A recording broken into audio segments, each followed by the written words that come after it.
seeing that stuff started to eat at me in a way that it hadn't before. Did that have some form of effect on how you were able to just feel God's presence? I believe in the scriptures. I believe in the promises because I loved God. One theme that really spoke to me as you're working through your faith crisis is the theme of perseverance and the virtue of patience. This was a question of my salvation and my eternal family. Like, I'm not going to throw it away for some depression and some momentary doubts. Welcome back, everyone, to another episode of Sword and Spirit. I'm your host, David. I'm joined by my co-host, Daniel. Today, we have a very special guest joining us today, Amanda Freebairn. Amanda, how are you doing today? I'm doing well, thank you. How are you? I'm doing super good. Super excited for today. Amanda, for those of our viewers and listeners who might not know who you are, could you give a brief introduction to who you are, what you do, so about your family, just so we can get to know who you are? Yeah, I am. My husband and I have been married for 11 years this summer, and we live in Utah. We actually just moved to Utah a little under a year ago. And we have 3 children. I am a former teacher. I've taught high school English and I've taught special education. And now I am a stay-at-home mom and writer. And I'm a writer and editor for Public Square magazine, which is a smaller scholarly Latter-day Saint publication. And I also am a columnist at Deseret News. I write for them about once or twice a month. Awesome. Yeah, and I just want to tell our listeners, definitely check out her writings. I got the pleasure of reading through a bunch of them this past week, and a lot of them were just so powerful and touching to me. But thank you so much. Yeah, for sure. So today we're going to talk about your conversion story, and this is a really good one that I feel like deserves to be shared like a lot, like more than it has online. So give us a little bit of background to like your stance with the church, and just, the floor is yours. We might interject here and there with questions or comments, but the floor is yours to just share your story. Okay, so my parents joined the church when I was 7 years old. We lived in Arizona at that time, and so they joined the church. Neither of them had really much of a religious background, but were both believers. And when me and my younger siblings were young, they decided they needed to find a church. And they tried out a bunch of churches, and my dad had the idea to try out the Church of Jesus Christ. And my mom, who had grown up in Mesa, she said, well, I don't know if you're going to like that one. There's a lot of rules. But actually, unbeknownst to her, my dad was a descendant of Phineas Howe Young, Brigham Young's brother, and most of his ancestors on his dad's side were Latter-day Saint, and so he had a lot of familiarity with the church, but had not been raised in the church. So they went to the church. They loved it. We joined. I was baptized a year later, obviously, and then a couple of years after that, we moved to Utah. And as I was growing up, I don't talk too much about like where my family is in their faith because that's their story, but there were some of us were in, some of us were out, and some of us who were sometimes in and sometimes out. And I was sort of the sometimes in, sometimes out person. I think looking back that I kind of always had the idea that the church is probably true. I definitely believe in God. The church is probably true. I'm not a fan of the rules. I don't really have good friends in young women. I don't like the modesty standards. There's a lot of things that I'm just like not super sure about. But I would go sometimes, and my parents didn't pressure me either way. I would go to young women sometimes. I always went to girls' camp because I loved being outdoors. That was my one thing that like kept me pretty consistently going. I would always go at least a few weeks leading up to girls' camp. So that was kind of my experience growing up in my teenage years. And when I left for college, I went to SUU in Cedar City. And when I went, I had a good group of friends. I had enough of a tie to the church that I kind of gravitated toward friends who were either active or at least maybe if they weren't active in the church, it still sort of influenced the choices that they made and the standards that they have. So even though I wasn't consistently going to church, I would occasionally go, I would occasionally pop in an institute. I didn't do anything too crazy in college. I didn't party too hard, just because I always had that back in my mind. I'll probably start going back to the church at some point, but I'm just not super interested in it right now. I'm not super interested in living by the standards that the church asks. So I went to college for a couple of years. I studied journalism, and my sophomore year, I was promoted. I was like super, super young. This is very unusual, but I was promoted to be editor-in-chief of the university newspaper as a sophomore. And it was really great. And I loved writing and I loved editing, and it was a great experience. And I burned out really fast. I crashed and burned. I failed classes. I was just completely overwhelmed. I was not emotionally prepared. I wasn't mature enough for that kind of responsibility. So after I kind of crashed out, my parents, sensing that I just was really struggling, they drove up one night. They said, pack your stuff. We're going to take you home. You're going to take a little bit of time off school. And I think if I didn't know that that was exactly the right thing to do, I would have been like, I'm an adult now. But I did have the sense that, yeah, they were probably right. I had crashed out. I had taken on too much responsibility. I didn't know how to juggle everything that I was doing. I was probably having too much fun also. And so I went home with my parents and just like took a year where I worked. I went to I took some classes at community college, but I mostly just spent time with my family. And it was really, really great. Again, like some of my family was in the church, some was out. I'd go to church sometimes. I rarely went to the YSA ward. I just didn't feel like I fit well there, but I would go to my parents' family ward, and I enjoyed it when I did go. So it took about a year, and on the weekends I would drive up to Cedar City or drive to friends' houses in other places who lived throughout the state and just go hang out with friends. And that was kind of my life for about a year as I got my mind straight and got myself a little bit more mentally healthy. So while I was kind of living this fairly responsibility-free life, one weekend I just drove up to see a friend who lived in Salt Lake, and we were just going to go hang out and go shopping. And so we did that. I had a really fun weekend, and Sunday morning I was getting ready to drive back to St. George, and I had this thought, like, I should probably just go see the temple before I go. It's really beautiful. I haven't been there. I haven't been to the Salt Lake Temple in years. I should just go. And I went, and I felt totally comfortable. I didn't feel nervous or anything, or like I wasn't worthy to be there. And it's just so beautiful. And I just went and sat kind of near one of the garden beds, and I was looking across the pavilion, and I saw all of the happy, beautiful, bubbly sister missionaries who were talking to people there, asking questions. And I had this thought, like, you should serve mission. And I was like, that's crazy. That's crazy. I can't serve a mission.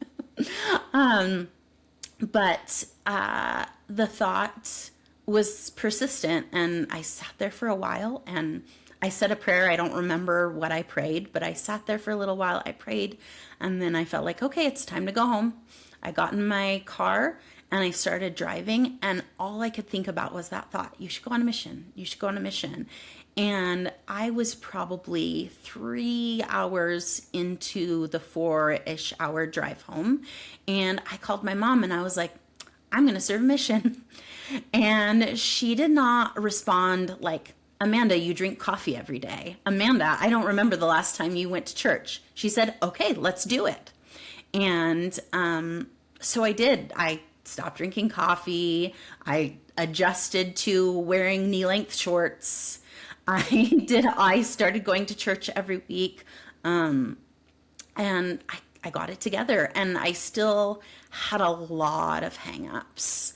One of my biggest hangups, basically, like all of my hangups are kind of in the women's issues type category. So polygamy, women in the priesthood, and then also like LGBT issues. So I had hangups on all of those things, but I was like, if I feel so strongly about going on this mission, I can defer to my companion if we need somebody to testify to one of these things. I'm not there yet. Maybe I will get there. I don't know. But I feel like by the time I had been preparing for a while, I felt like I had a sturdy enough testimony. I'd read the Book of Mormon. I, again, had always believed that the church was probably true. And so I felt like, okay, I can do this. I can go. So I left. I got my mission call. I had grown up in Scottsdale, Arizona, and in St. George, Utah. I got my mission call to Toronto, Canada. And I left in the middle of the winter. And so first I got to Provo and I thought I was going to die. And then I got to Toronto, and I wasn't really in Toronto. I was in kind of the northest part of the mission where it was much colder and didn't have the lake to temper the weather. And I thought, well, I wasn't really going to die in Provo, but now I'm actually going to die. I am actually going to die. And I cried myself to sleep a lot because I was so cold. I slept in like my full snow gear for the rest of that winter. By the next winter, I was okay. But for the most part, my mission was really incredible. It was a really big adjustment for me because was not something that I had been preparing for at all. And so it was an adjustment. The discipline was really hard. I had kind of depression issues on and off throughout my mission. I was able to have telehealth therapy visits throughout my mission. And so our mission president's wife was a nurse, and so she was always very supportive of making sure that those needs were met. I was also able to call home when I needed to, call my physician at home when I needed to make sure my prescription medication that I had been taking at that time was adjusted well. And so I did have some depression issues, but other than that, I had a really good experience. And by the end of my mission, I was probably spiritually where a lot of people are at the beginning of their missions, but it was still great progress for me. It still felt like, wow, like I believe in this church and it's something that I want to be a part of for the rest of my life. I don't want to be halfway in and halfway out anymore. And I'm going to figure out some of these issues that I still struggle with, but I'm in. So I got home from my mission and I moved up to Provo and started going to UVU for my last couple of years of school. And I met my husband pretty quickly after that. We met on Tinder, actually. And that was before there was like mutual and other things like that. So we met on Tinder in the very early days of Tinder, and we dated for like 6 weeks and got engaged, and we were engaged for like 6 more weeks and got married. Then about 2 months after that, I was pregnant. And so that all went like from mission to engagement to marriage to motherhood, all went about as fast as you possibly can go. And I was so excited to be a mom, and I had kind of a difficult pregnancy, and my daughter ended up being born only about 4 weeks early, but she was induced because she had been had growth restrictions, so she was measuring behind. There was an issue with the placenta, and so she wasn't gaining enough weight, and so they induced her about 4 weeks early, and she was very small and very weak. And for months and months and months, we had difficulty feeding her. She wasn't gaining weight. She was in and out of the hospital, always just kind of right on that edge of not needing to be admitted to the hospital, but constantly needing to be visiting there. And so that was hard. And I was still doing my senior year in college as well. So that was hard, but I still had lots of friends around and everything was okay. And my husband was amazing and he was doing really well in his program. And we both graduated at the same time. And he got a job in Arizona right after graduation. So we moved back to Arizona. At that point, some of my family had moved down to Arizona as well. And so I had, I had one sister and one brother in college at ASU, and then another brother who graduated at the same time as me, who was going to medical school down in Arizona. So, and my dad, who was still working in Arizona, flying back and forth between Arizona and St. George, was in Arizona a lot, and eventually, my mom moved down permanently there too. So I had my family there, but again, it was just like one of these really hard adjustments. And I generally just don't do very well with life changes. And this was another just big, hard adjustment. We went to a family ward, and that was hard because we were like the only people in our apartment complex who were members of the church. And then there was this like great big beautiful neighborhood that was part of our ward, and so we were with people who were mostly in their late 30s and early 40s. There weren't a lot of little ones, and I didn't have any friends, and I just had a hard time. It was a hard stage in life. I think probably I had some extended postpartum depression. My daughter was about a year old when we moved down, but I was sad all the time, and I was so lonely. And so eventually that kind of depression started to kind of consume me, and I started to feel distant from God. I started to, I don't know how it happened exactly, that I just started to have questions about my faith.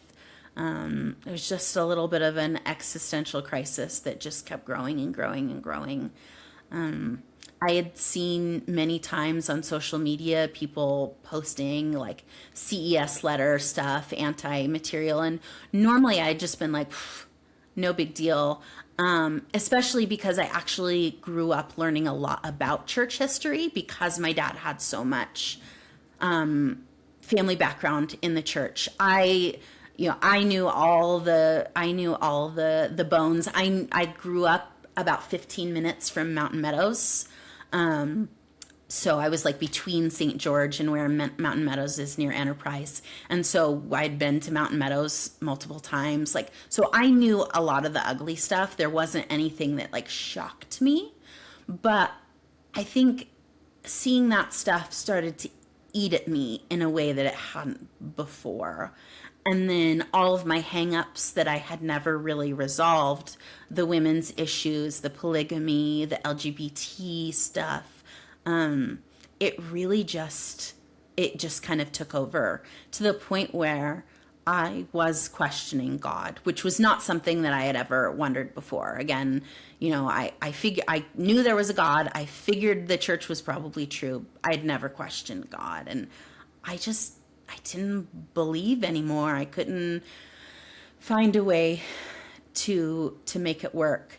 And, but my sweet husband, he was so kind and so supportive and so encouraging. And there were just like a couple of little moments eventually that started happening that helped me sort of turn around. The first one that I could remember was my husband came across a feature. Now I can't remember if it was in Deseret or Salt Lake Tribune, but it was a feature on Don Bradley and him, his history in, studying the history of the church, leaving the church, continuing to study the history of the church, and that history bringing him back. And that was when I thought, maybe there are smart, interesting people who've questioned, because I just assumed the thing that all people who are struggling with their faith assume, that I'm the only one who's ever asked these questions. And so I thought, okay, well, I guess there are other people asking these questions. So that kind of led me to dig a little bit more. It led me to FAIR, And so I started kind of reading some stuff on FAIR. I especially just loved their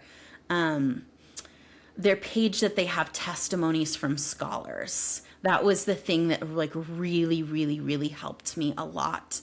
I also just boldly sent an email to Dan Peterson, and I was like, hey, I don't know you, I didn't go to BYU, but I'm really struggling, and these are some of the issues that are kind of bigger pain points for me.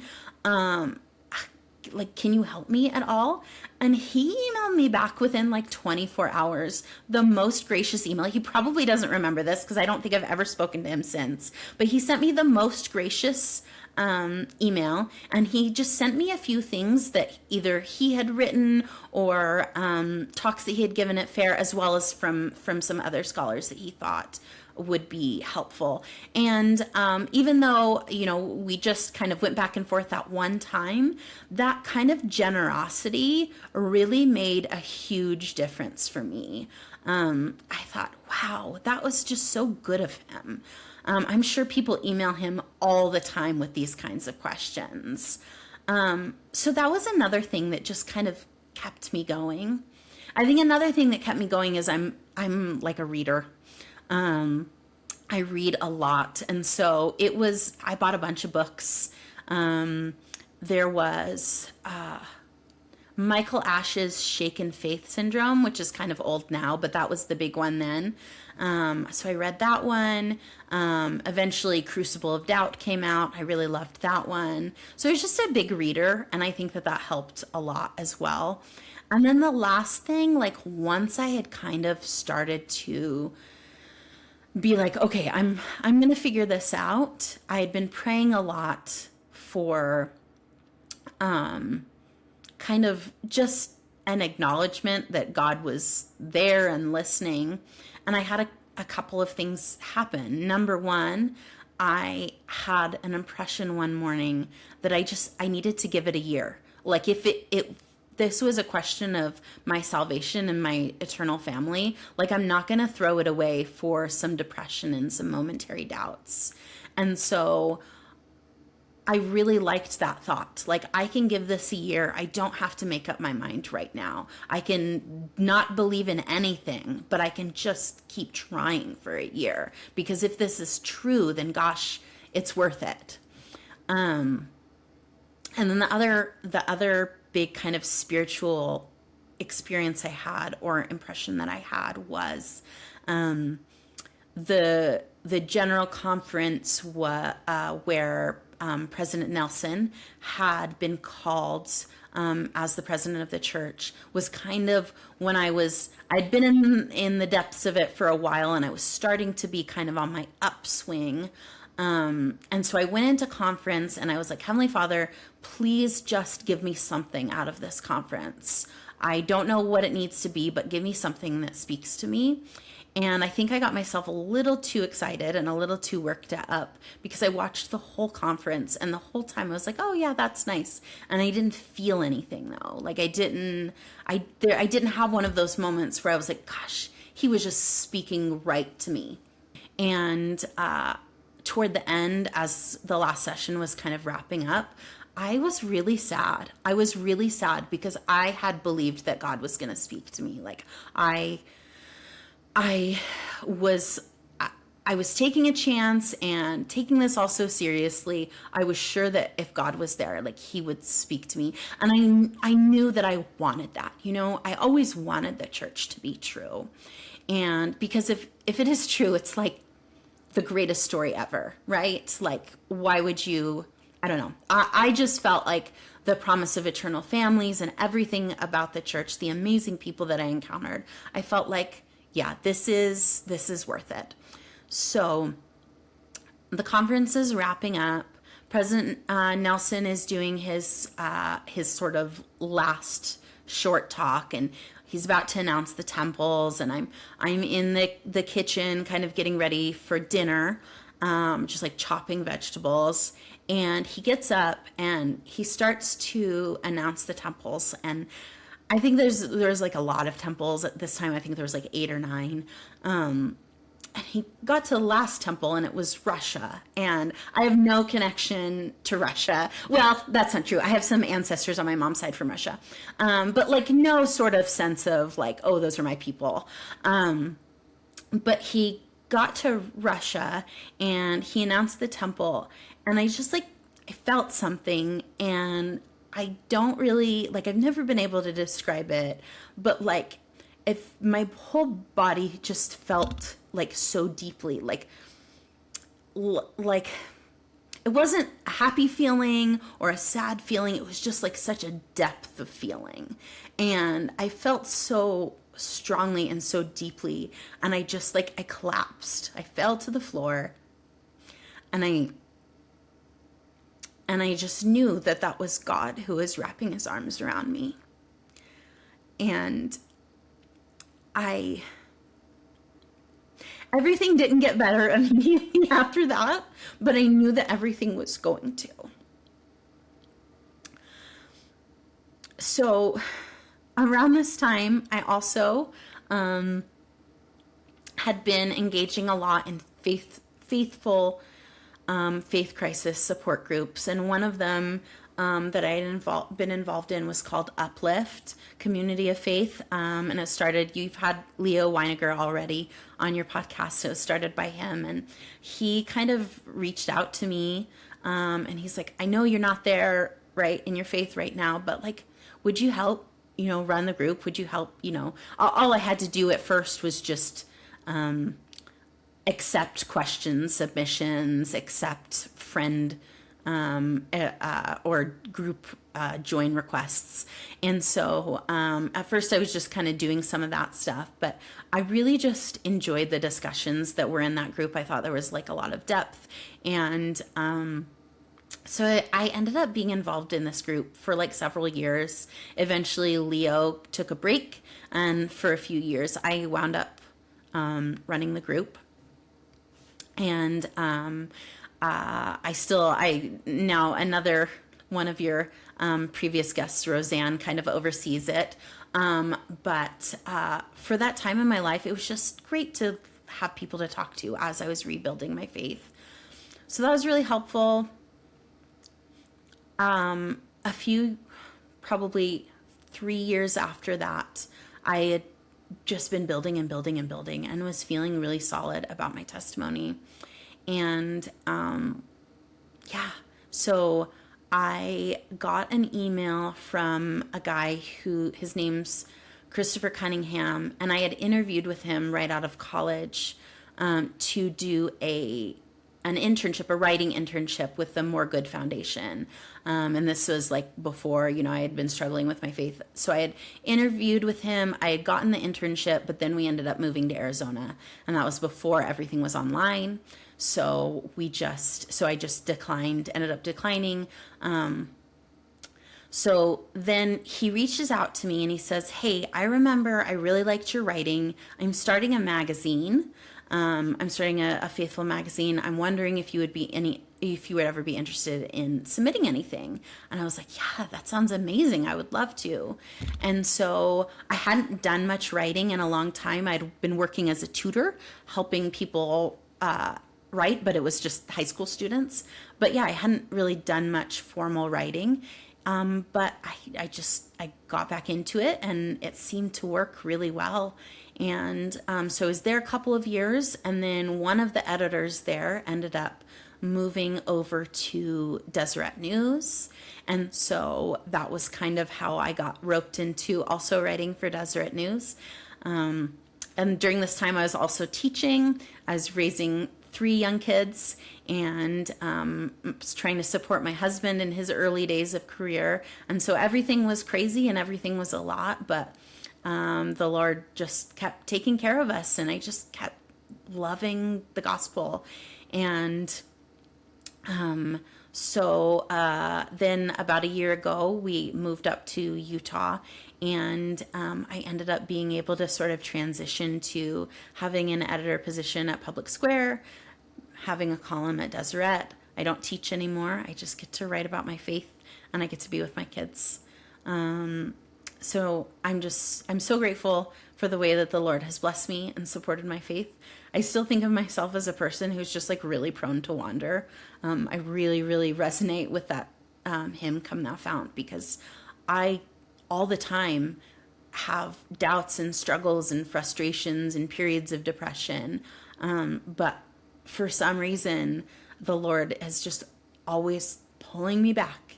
And I always manage to be able to hear his voice. And sometimes I'm really stubborn. And sometimes I say, I don't want a blessing right now. I don't want a blessing because you're going to tell me that I can do it, that I've done harder things, that I've made it through harder periods in my life. And I don't want to hear that because probably, yes, I can. But right now, I just want you to fix everything.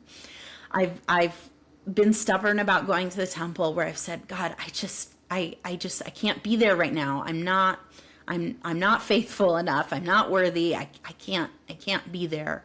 But he always pulls me back. And so I'm so grateful for, my faith experience. And I'm sure for the rest of my life, I'm going to keep, being prone to wander. And I think that is maybe why the Lord has blessed me with so many opportunities to write about my faith, to talk about my faith, to support people who are struggling with those issues that I have struggled with and with other issues.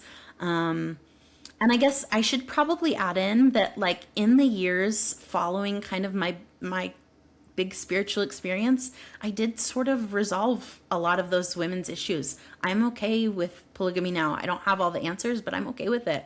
I'm okay with not being a bishop now. I love my being in my feminine roles. I love being a mom. I'm okay. I love my LGBT family and friends. I love them. I'm also totally okay with the doctrine, and I know that Heavenly Father will take care of those people. And yeah, I'm just so grateful for my faith journey. And I think Heavenly Father keeps putting me in places to share my faith so that I don't wander so much, so that I have to engage with my faith so often. This has been great. I just have a quick question.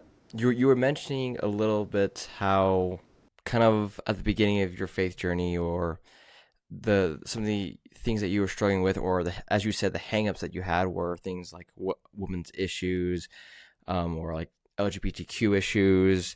Was there something within these issues itself that caused you to struggle more than you would versus like another issue, like let's say race in the priesthood, for example, or let's say Book of Mormon translation, or anachronisms in the Book of Mormon? What was there a specific reason why these issues were more, why these issues affected you more than other issues? Sure. Yeah. So I think first of all, with LGBT, I think that they're both temperamental predispositions is why those issues were a pain point for me. So, my husband, I'm a writer and my husband's an artist. We're both kind of deeply in that artsy world. And I had lots of gay people that I loved, that I still love. And so I think that was probably what it was, just kind of being a naturally more liberal, not necessarily in the partisan political sense, but just kind of being a more artsy sort of person tends to put you in those places where you spend a lot of time with LGBT people. And so that's one of the reasons why I was really sensitive to that. I think women also generally are more sensitive to LGBT issues, even women who don't identify that way, because there is kind of just a sense of compassion. I don't think that I no longer believe that rejecting the doctrine within the church is the correct way to express that sort of compassion, but that was where that came from. And when it comes to women's issues, I think, again, it's temperamental predisposition. I tend to be a leader of groups. I tend to be a lot more assertive. I'm a little bit more masculine in temperament. And so I think that is why I've been so drawn to women's issues. And I also just, but also, I say I'm masculine in disposition, but like I love being a woman. I love being in groups of women. I love being a mother. And so I've just always felt a sense that, I just want to always support women the best that I can. Okay, I see. Yeah, that makes sense. It seems that I mean it reminds me of what in my philosophy of ethics class or ethics and philosophy class we were talking a little bit about the difference between men and women. And men, this is just speaking in general terms, men have a disposition to generally treat things as more objective, fix it, this is how it is, and as a result they can be kind of stubborn. And then whereas generally with women, the empathy is greater than a man, is greater than a man. So, and I think you just hit that very well. So yeah, I think you hit that very well. Another question I had, you mentioned criticisms of the church eating at you. If you wouldn't mind, I would love to just have you elaborate more on that, because one of the criticisms you'll hear from critics of the church is they'll say, well, this is just your confirmation bias, or this is just cognitive dissonance eating at you. In other words, what you were told your entire life was wrong. What would you say, like, when you say he was eating at you, what exactly do you mean? Was it like cognitive dissonance? Was it confirmation bias of assumptions you had before? Could you just elaborate a little bit more on that? Yeah, I think that is real for a lot of people. I think they experience some sort of like, now I've been presented with this new information, and it doesn't make sense with what I had known about the church before, because I was pretty literate in church history. There wasn't a lot of new information that I was presented with. It was more just like I said, I think that depression just played an enormous role in my struggling with faith. And I think when I would see those criticisms, it just mostly made me feel down and sad, and it kind of kept my spirit low. It wasn't so much that I was wondering, oh, could it really, I'm really, really struggling with is the story of the witnesses really correct? Or, I'm really struggling with how Joseph Smith used the word translation when it appears to have not. He appears to have done a lot of creative different things as he was translating the Book of Mormon. It wasn't those sorts of criticisms. It was just like, it just made me feel sad. I just felt so sad. That makes sense. And I feel like a lot of people can relate to that they've in their life have experienced that, where it's not necessarily this feeling of what I believe my entire life is now inaccurate. That may very well be a part of it. I think that's oftentimes, for people that aren't aware of these issues, that's definitely a part of it. But I think you hit that very well, that that's not always the case, and it can just, the feeling of whether it be depression or just sadness, despair, can be very prevalent. I think that, now I sort of, there are lots of different books and theories of faith development and faith stages, and I don't necessarily like ascribe to one particular one, although I really like the Hafin's book about simplicity and complexity and simplicity again.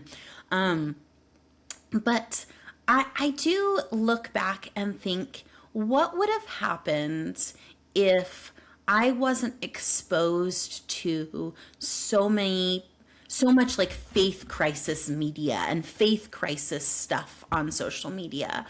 Would I have thought the same way about it? Or would I have been able to view my faith in the way that I do now, which is just like, we go through stages in life, and some stages in life are really hard. And when we go through hard stages, it's hard to connect with God. And when we have depression, it's hard to connect with God.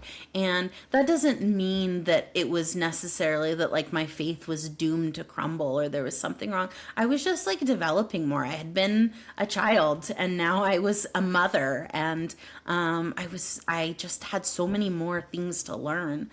So I wish that I think we as the church now are getting better about moving away from sort of the faith crisis language.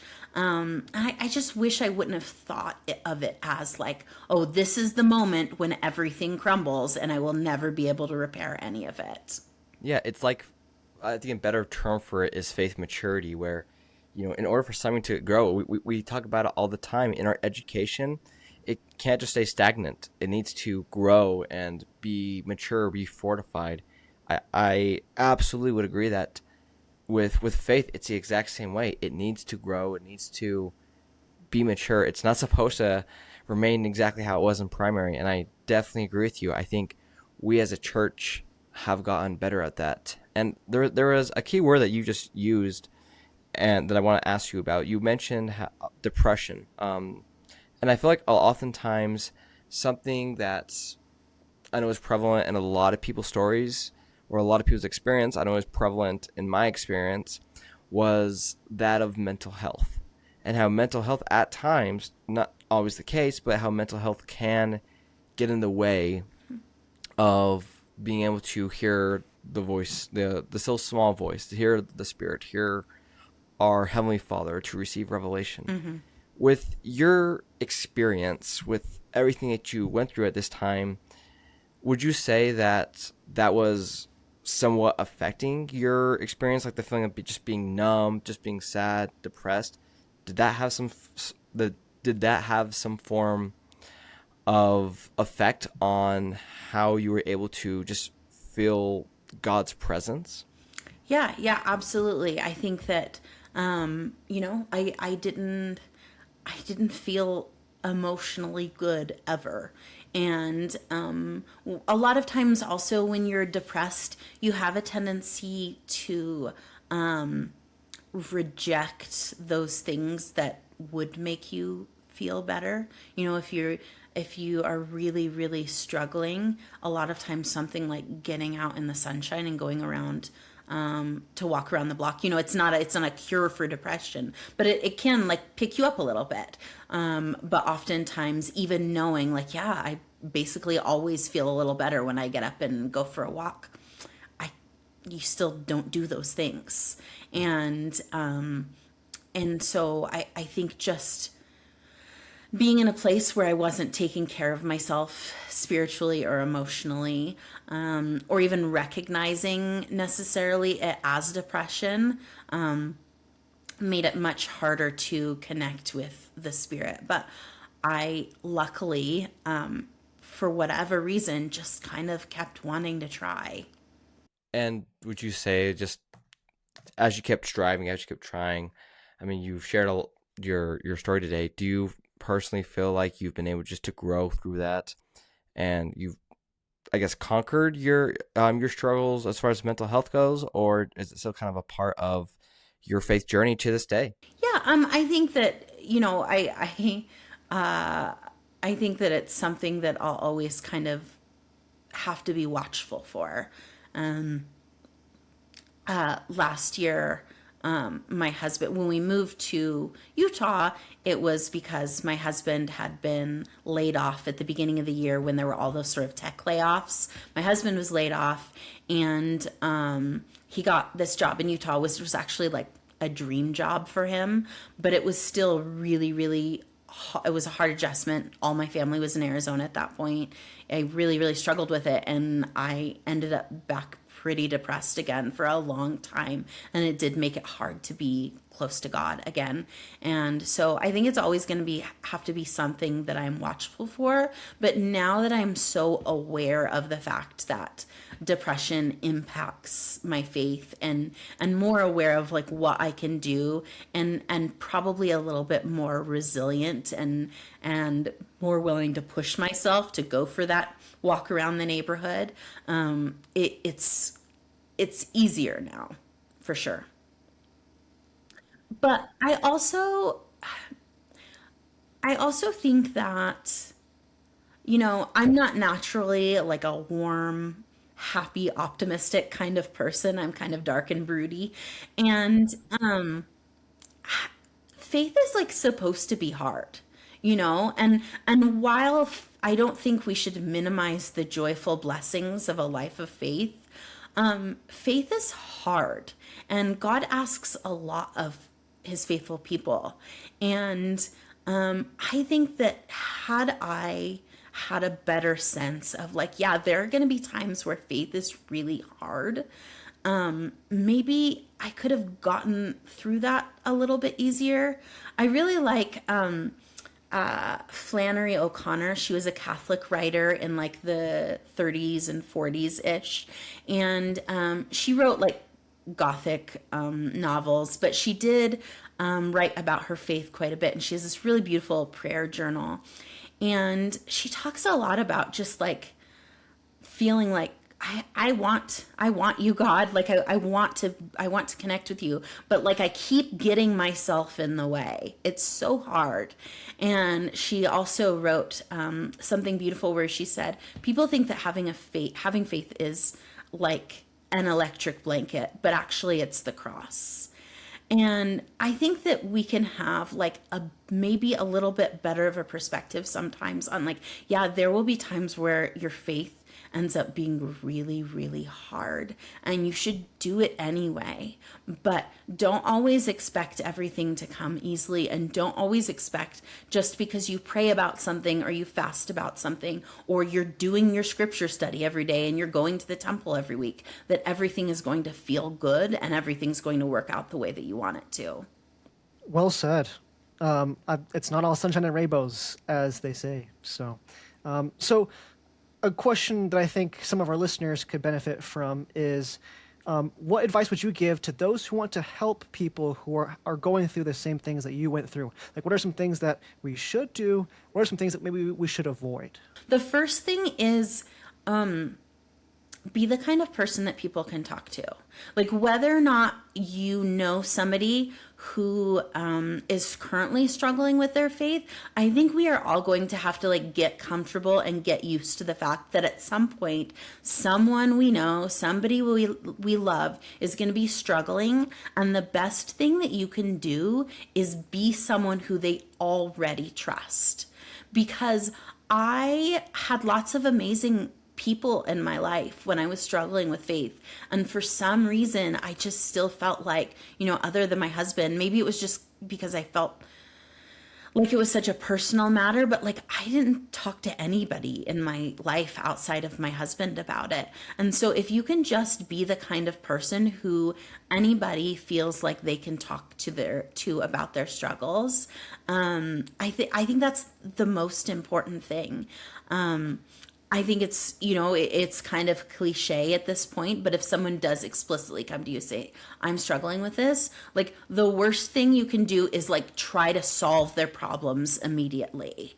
The best thing that you can do is listen, and you don't need to validate what they're saying, but you can say, oh, I haven't really thought about it that way, but thanks for sharing that with me. Or, that's not something I had considered before, but I can see how someone might feel that way in your position. Could you let me read? Could I read a little bit more about this issue, and then maybe we could talk about it again sometime? So you don't need to just say, I'm not going to engage, I'm just going to love. Like if you're knowledgeable and aware of good resources to share with someone who's struggling, like that's great. You just need to have that relationship part first before you're jumping in to solve problems. And jumping into solving problems really quickly can really easily come across as dismissiveness. Because if I am really struggling with an issue and I've been struggling it for months or years, and then you just jump in the minute I tell you about this issue and you say, oh, well, here's how you can read, here's what you can read. Or here's what you should listen to, or here's what I think. Then it just feels like, okay, well, I've been really thinking deeply about this issue. And you're just suggesting that if I read this one article or this one book or listen to this one episode of a podcast, that I am going to resolve the problem. And I think it's deeper than that. So learning how to not appear immediately dismissive, I think, is very important. Along with that, do your ministering. Like ministering is just such an amazing opportunity for us to continue to build relationships within our ward.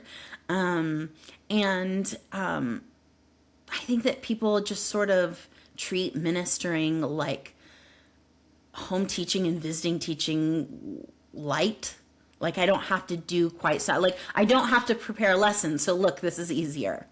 And really it's supposed to be about a relationship building. And so doing your ministering, it puts you out there as a person who other people have a deep relationship with and can trust within a faith context. And you never know when someone that you're assigned to minister to is going to be struggling. And so, yeah, I think that relationship is really important. Well said. I identify with a lot of what you just mentioned there. Being the friend, the personable friend that people can go to, first off, right? Which, of course, is a good assumption to have, that people are struggling. And so don't talk about, these super problematic issues that people might have just willy-nilly throwing them offside or whatever, saying, how didn't you not come across this one article or one fair video, right? Really empathizing and being like a listening ear, right? A shoulder to cry on. Maybe not literally, but sometimes literally, who knows?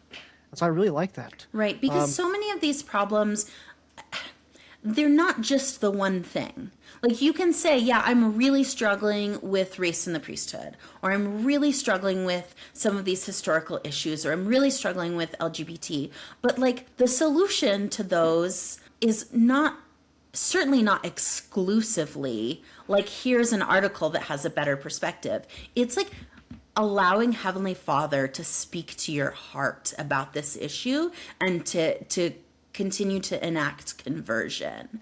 And so while I really love good podcasts and good books and good articles, it also is a matter of letting God into your heart. And when we show other people love, they feel God that way. One theme that really spoke to me as you were working through your faith crisis is the theme of perseverance and the virtue of patience. And so when someone's in the moment of, these like emotional issues, other intelligent issues, things like that, what advice would you give to those who are struggling, or to prepare yourself in case you do struggle, to always have that perspective of being patient and just pushing through? Two things. I would say, if it's true, it's worth it. Like the blessings of salvation, the blessings that we are promised through the gospel, they are worth having a really hard year where you hate going to church and you go anyway. Have a long-term perspective. Say, this hurts right now, but if it's true, it's worth it. I remember just like looking at my beautiful little baby daughter who struggled for life for a long time and was just so perfect and tiny and precious, and thinking like, this is all I want. And so I'm, if I can be with her forever, if I can be with my sweet, kind, loving, supportive husband forever, I'm going to persevere, and I'm going to try to make this work the best that I can. So yeah, that's the first thing. If it's true, it's worth it. And the second thing I would say, and this is like, I am giving this advice despite being terrible about it, write stuff down. Like journal, or if you're not much of a journaler, do some hidden Facebook posts, or just have a notes app thing, or however you want to, but like write things down, write your questions down, write your impressions down, write your experiences down, write the tiny miracles down, write things down. It really makes such a big difference in having the clarity of mind when you can go back and remember how you were feeling, or remember what question you had, and now I can jump into it and address it or whatever. So just write things down, and go back and consult your thoughts often, and follow what your path has been. I've been blessed to be able to share my faith story a lot, and as I am able to go back and engage with that over and over again, it really is, it strengthens my testimony, and it leads me to more questions. It leads me to more things that I want to think about and read about and explore more. Oh, thank you so much for that. That's fantastic advice. And before we close, Daniel, did you have any other last questions or thoughts? Just one last thing, just from our discussion today, where you talked. I love this discussion. I'm sure David's loved this discussion too. And you touched about it a little bit ago, but one of the things has been very prevalent is people that feel what we should do as Latter-day Saints to help people. But my other question and it's similar to what David just asked, would be to those that feel numb currently, numb in their faith, those that feel that there aren't answers, that are like, they may be listening to this and be like, well, yeah, Amanda, maybe that worked for you, but I tried and tried and tried, and God is just not speaking to me. This whole concept of divine hiddenness, that I'm trying so hard and I'm not receiving any form of revelation. I don't feel the Spirit. I don't feel the love of God. I'm taking care of my mental health if I have mental health issues. I'm just curious, what would be your message to those people that they're trying, but they're deeply struggling. They're deeply struggling to find God in the struggle that they currently have. What would you say to that person? So, first of all, I would say you're in really good company. There's a Catholic concept called, I think it's called like the long night of darkness, and that just describes it. Like, a lot of us go through periods where we just don't feel God, and it's not because you're out making choices that separate you from God. It's dark night of the soul. That's what it is. Dark night of the soul. And Mother Teresa wrote about this. And no wonder, considering the horrible things that life that she was exposed to when she saw so many people that she saw suffering and was trying to help. I'm sure she experienced some depression, and she's written about having a dark night of the soul. Flannery O'Connor, my favorite writer, spent most of her life in a dark night of the soul. My patriarchal blessing says that I have the gift of faith, which for a long time I thought was absolutely crazy, like complete nutso. But it says I have the gift of faith. And eventually I came to realize that, I don't have the gift of constantly knowing God all the time, but I have the gift of faith when it comes to that definition of faith that means loyalty. Like, I can be faithful to God even when I don't feel him. I can be loyal to him. I can look back on the goodness that I've had and say, I owe God my loyalty. And so I'm just going to keep doing it. And I don't know how long this period is going to last, but I want to look back on my life and say, even when I wasn't in my best moments, that I was loyal to God, and I was loyal to my Savior, Jesus Christ. And if I get to the end of my life and I'm still feeling like I didn't have those frequent spiritual experiences that so many people have, I can at least say I loved God, and I'm sure that he loves me too. I believe in the scriptures. I believe in the promises because I loved God. Amen. Well, thank you so much, Amanda. That was a really powerful story and lots of great advice. Thank you, everyone, for joining us for The Sword and Spirit. We'll see you again next time.